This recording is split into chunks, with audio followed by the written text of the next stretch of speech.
Boa noite, irmãos. Graça e paz da parte do nosso Senhor Jesus Cristo. Vou pedir que você abra sua Bíblia no Salmo 5. Vamos ler esse salmo de Davi.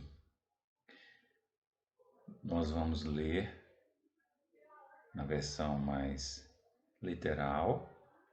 Então, abre e acompanhe. Dá ouvidos às minhas palavras, ó Senhor, atende à minha meditação. Atende à voz do meu clamor, Rei meu e Deus meu, pois a ti orarei. Pela manhã ouvirás a minha voz, ó Senhor, pela manhã apresentarei a ti a minha oração e vigiarei. Porque tu não és um Deus que tenha prazer na iniquidade, nem contigo habitará o mal. Os loucos não pararão à tua vista, odeias a todos os que praticam a maldade. Destruirás aqueles que falam a mentira. O Senhor aborrecerá o homem sanguinário e fraudulento. Porém, eu entrarei em tua casa pela grandeza da tua benignidade, e em teu temor me inclinarei para o teu santo templo. Senhor, guia-me na tua justiça por causa dos meus inimigos. Endireita diante de mim um teu caminho, porque não há retidão na boca deles. As suas entranhas são verdadeiras maldades. A tua garganta é um sepulcro aberto. Lisonjeio com a sua língua. Declara-os culpados, ó Deus, caiam por seus próprios conselhos. Lança-os fora por causa da multidão de suas transgressões, pois se rebelaram contra ti. Porém, alegrem-se todos os que confiam em ti. Exultem eternamente, porquanto tu os defendes, e em ti se gloriem os que amam o teu nome. Pois tu, Senhor, abençoarás o justo, circundá-lo-ás da tua benevolência como de um escudo. Vamos elevar as nossas preces ao nosso Senhor Deus. Grandioso Deus, nós te louvamos e te exaltamos, porque tu estás conosco, guardando-nos e protegendo-nos. Ajuda-nos cada vez mais a crescer na tua palavra. Nós te agradecemos e te pedimos no nome do teu Filho amado Jesus. Amém. A vida de Davi não foi nada fácil. Quando a gente lê alguns salmos ou vários salmos que nós encontramos aqui nas Escrituras Sagradas, nós percebemos que a vida dele não foi fácil. Muitos talvez poderiam classificar até Davi como alguém depressivo, alguém sofrido, em angústia, desesperado. Nós vemos muitos salmos que retratam alguém que está em sofrimento.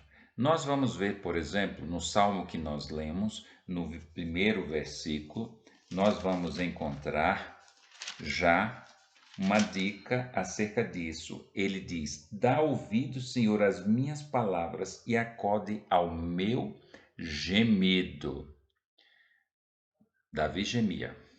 Quem sente dor, grita. Quem sente dor, geme. E aqui ele expressa realmente o seu sofrimento.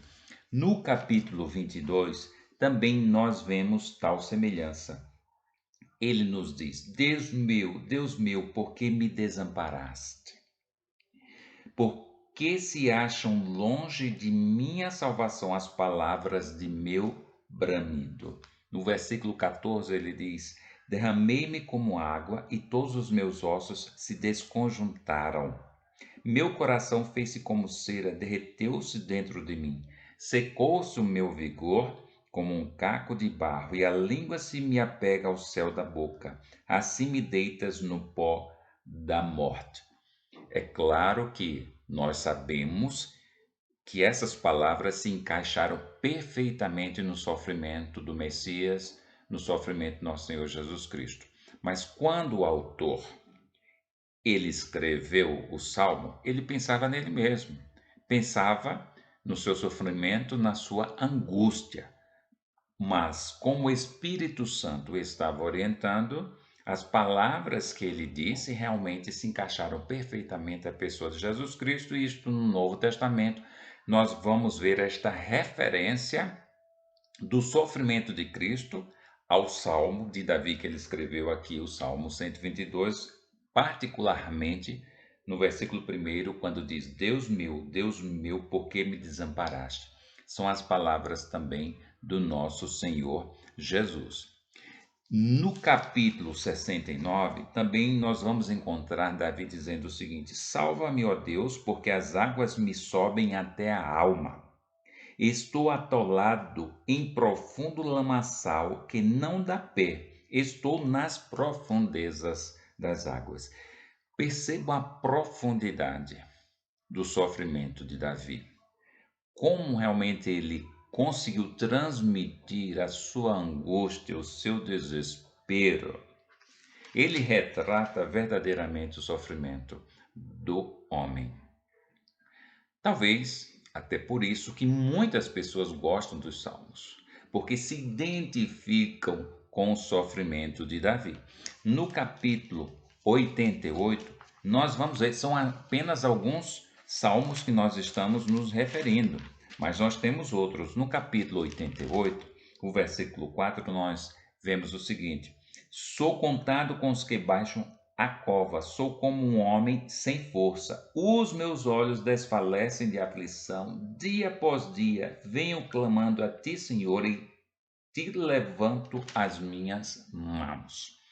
Vejam aqui realmente o sofrimento de Davi. Nós vamos ver que em alguns salmos ele diz: O Senhor está em silêncio. Parece que o Senhor não ouve a minha aflição, apesar da minha grande angústia, do meu desespero, do meu clamor, mas Deus não aparece. É difícil quando você está em uma situação de perigo, em uma situação complicada, e você clama por alguém, por alguma ajuda, e você não encontra. Eu lembro-me da minha experiência quando eu tive trombose. Eu estava na Unimagem fazendo a ultrassonografia e se constatou realmente o problema e o médico disse: você não vai colocar o pé no chão. Trouxeram a cadeira de rodas, me colocaram e você só pode sair de Paulo Afonso depois que falar com o Dr. Irã, que é realmente um cirurgião cardiovascular e vascular, acredito. E realmente eles ficaram tentando ligar para encontrar o Dr. Irã, ninguém localizava. Passei acho que mais de uma hora na Unimagem esperando quem o encontrasse. Depois eles disseram: olha, é melhor você ir para Santa Mônica ou para o hospital, talvez lá seja mais fácil você encontrar. De certa forma, eles se livraram de um problema, né? Porque realmente a trombose pode causar até a morte. Muitos morrem. Teve uma época nos Estados Unidos que um dos índices altos de morte, eles eram provocados, o índice não era provocado realmente por trombose. Minha tia realmente morreu, já devo ter relatado isso, de trombose depois da cirurgia. Então é um problema grave. Nós fomos para Santa Mônica e nós não conseguimos localizar o doutor Irã. Então, foi um momento difícil, porque eu sabia que era algo urgente, eu tinha certa consciência do que estava acontecendo. E não existia nem médico ali na Santa Mônica, não havia nenhum médico. Então, a aflição realmente é difícil. Quando você está em perigo, quando você está numa situação realmente de perigo, você precisa de alguém, precisa de alguém que possa socorrê-lo e você não encontra, e há silêncio da parte das pessoas, isso realmente é muito difícil. E realmente Davi, ele experimentou isso. Lembro-me também de uma colega quando ela teve um parto, teve um bebê e teve um problema de hemorragia interna, mas mesmo assim o hospital a mandou para casa. Ela em casa desmaiou, já por pouco sangue no organismo, levaram para o hospital mais ou menos meia-noite e ela ficou sem assistência médica até, acredito, 8 horas da manhã, quando ela faleceu. Só depois que ela faleceu os médicos apareceram. Então, é terrível quando você precisa de alguém, de um profissional, e esse profissional não chega.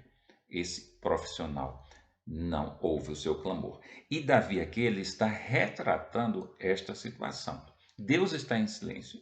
Eu estou clamando. eu estou em aflição, eu estou em agonia, eu estou como atolado na lama, como se estivesse realmente submerso na água. Mas Deus não aparecia. Vamos ver no capítulo 22, os versículos 1 e 2, realmente esse retrato de Davi, dos seus sentimentos, do que estava realmente no seu coração. Ele diz: Deus meu, clamo de dia e não me respondes, também de noite, porém não tenho sossego. No 69, também ele se referiu dessa forma. Ele disse no versículo 13: Estou cansado de clamar, secou-se-me a garganta, os meus olhos desfalecem de tanto esperar por meu Deus. Então a experiência de Davi era de clamar, mas não ter resposta da parte de Deus. Ele diz: A minha garganta se secou e o Senhor não aparece. Então, a situação realmente não é fácil. E acredito que isso também representa muitas vezes os nossos sentimentos.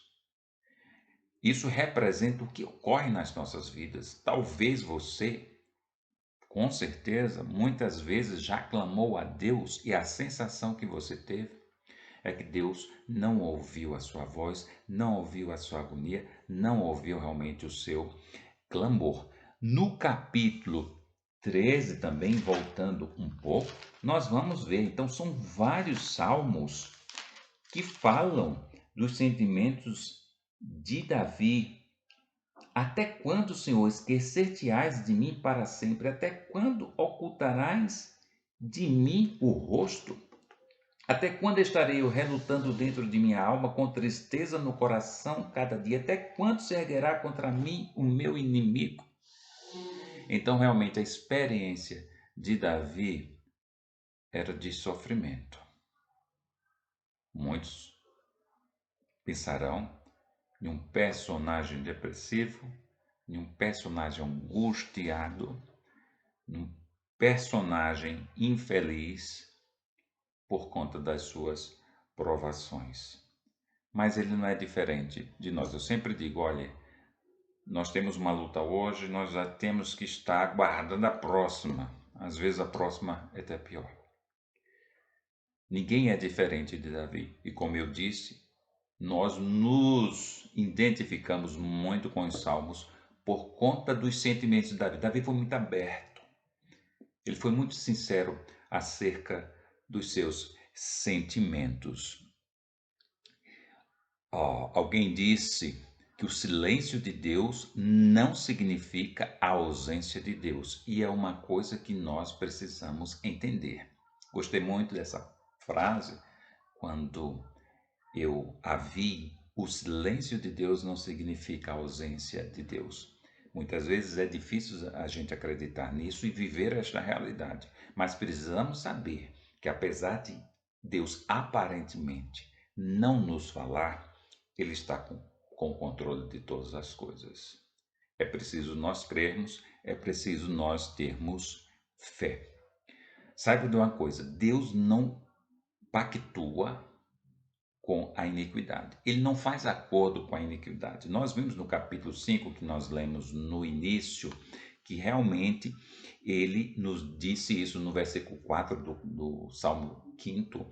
Ele diz assim, olha, porque tu não és um Deus que tenha prazer na iniquidade, nem contigo habitará o mal. Quando Jesus ensinou a oração, como orar, em resposta ao questionamento dos discípulos, então Jesus deu a base de uma oração eficaz, não exatamente palavras, mas sentimentos, atos e procedimentos. Se nós agimos de uma forma correta, se nós seguimos os passos de Jesus, se os nossos atos são corretos, certamente Deus nos ouvirá.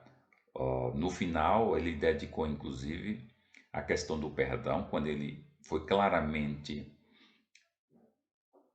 totalmente claro que se nós não perdoamos o nosso irmão, Deus também não poderá nos perdoar. Nós impedimos a ação de Deus, nós impedimos o perdão de Deus. Então, de certa forma, a oração que Jesus ensinou, na realidade, não foram palavras secretas, não foram palavras poderosas, palavras eficazes, mas atitudes, atos, ações que possibilitam a ação de Deus em nossas vidas.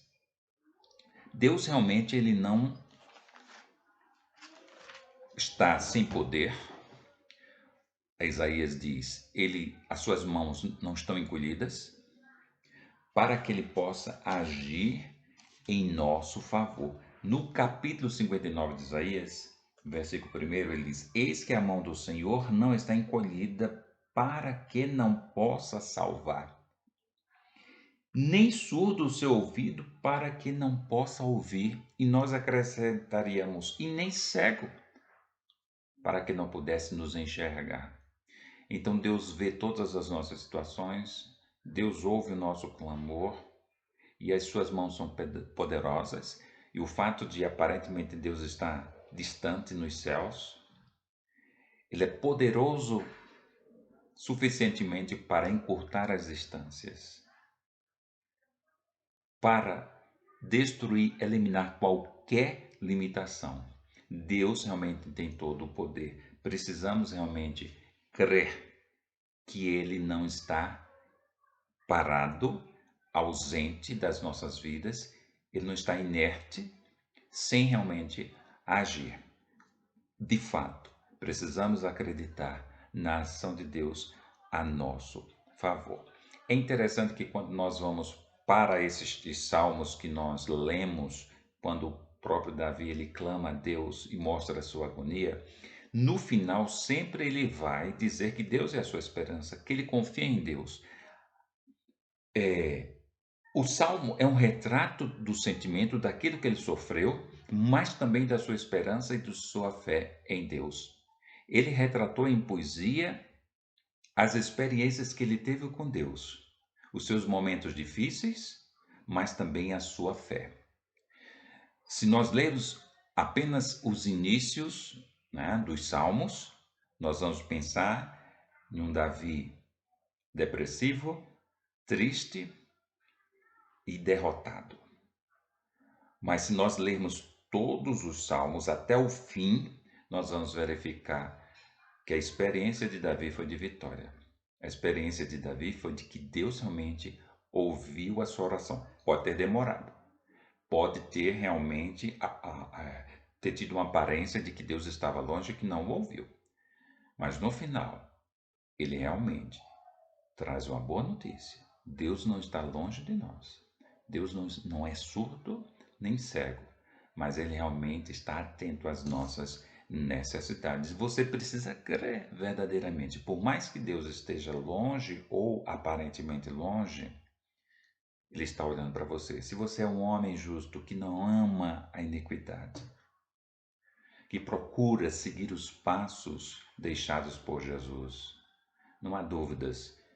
Realmente Deus, através do seu Espírito, através dos seus anjos, através daquilo que ele achar que é necessário que se use, com certeza nós seremos acolhidos, nós seremos protegidos, nós seremos abraçados, nós seremos colocados em seus braços. É isso realmente que a palavra de Deus nos diz, não só aqui nos livros, né, nas poesias realmente de Davi. Davi realmente ele falava de esperança. Veja aí no Salmo 13 e o versículo 5, o que realmente ele nos disse.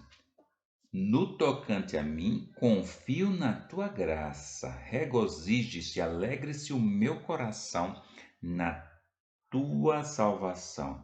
Quanto a mim, eu confio na misericórdia de Deus, eu confio no poder de Deus.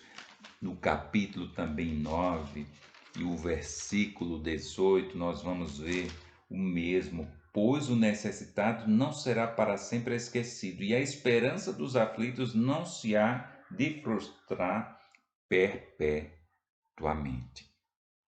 Eu coloquei até uma frase também aí no grupo, no Zap da igreja, sobre Jonas. Gostei também muito do que alguém escreveu, dizendo que se o grande peixe, né, vomitasse Jonas no oceano, nas profundezas do oceano, certamente Jonas morreria. Então ele passou algum tempo no ventre do peixe, o peixe nadou até a praia e ali vomitou Jonas, em um lugar seguro, onde ele pudesse sobreviver. E verdadeiramente, nós passamos por provações, mas existe o lugar e o tempo certo para Deus nos dar a libertação. Nós precisamos entender que as provações que nós passamos, elas de alguma forma vão nos edificar. Se nós não entendermos desta forma, realmente ela terá um aspecto negativo para as nossas vidas. Mas se nós realmente entendermos que essas provações, certamente elas irão realmente nos transformar de alguma forma, vão nos edificar de alguma forma, de fato, nós cresceremos e cada vez mais estaremos próximos de Jesus, confiantes, firmes, como realmente em uma rocha, né? Como Jesus falou, uma casa sobre a rocha, ali quando as tempestades realmente não nos derrubam. Dizem, e é uma verdade, que o artista, ele coloca os seus sentimentos naquilo que faz, na sua arte. Então, se você olha para um quadro, uma pintura, a fase do autor, se era de tristeza, de sofrimento, provavelmente ele vai transmitir nos traços, no desenho, na pintura, naquilo que ele está transferindo realmente para a pintura, para o quadro. Se ele escreve alguma música, seja a melodia, ou seja realmente a sua letra, se ele está em momento de tristeza, ele vai transferir isso para a sua arte. Se ele está no momento de euforia, ou momento de alegria, de felicidade, certamente ele vai transferir os seus sentimentos para aquilo que ele está fazendo. Então, geralmente se identifica as fases dos artistas através daquilo que eles fazem. Nós temos alguns hinos no cantor cristão que nós conhecemos as suas histórias. Nós temos dois hinos que essas histórias são muitas vezes referidas nas pregações, como o hino Castelo Forte, de Martinho Lutero. Foi um grande reformador, foi alguém que transformou a igreja cristã numa época de decadência. Ele enfrentou as autoridades religiosas e por isso realmente ele foi perseguido. Outros também personagens da mesma época ou de época próxima também foram perseguidos. E em momento de perseguição, tanto da sua pessoa como dos seus amigos, ele escreveu, dizem, o hino Castelo Forte. E é um hino belíssimo, tanto a sua letra como a sua música, é muito cantado nas igrejas cristãs. E a segunda estrofe diz: a nossa força nada faz, estamos nós perdidos, mas nosso Deus socorro traz e somos protegidos. Defenda-nos, Jesus, o que venceu na cruz. Senhor dos altos céus, que sendo o próprio Deus, triunfa na batalha. Nós vamos ver a expressão, o sentimento de Martinho Lutero de luta, mas também de vitória.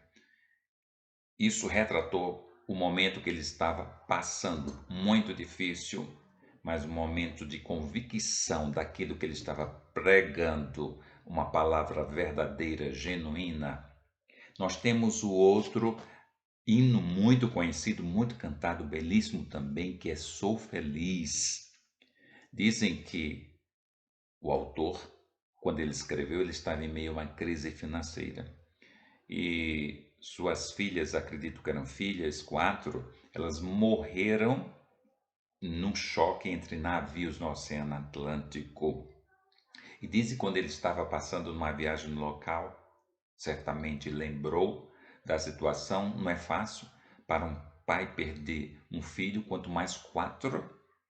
Ele escreveu então este hino: Sou feliz.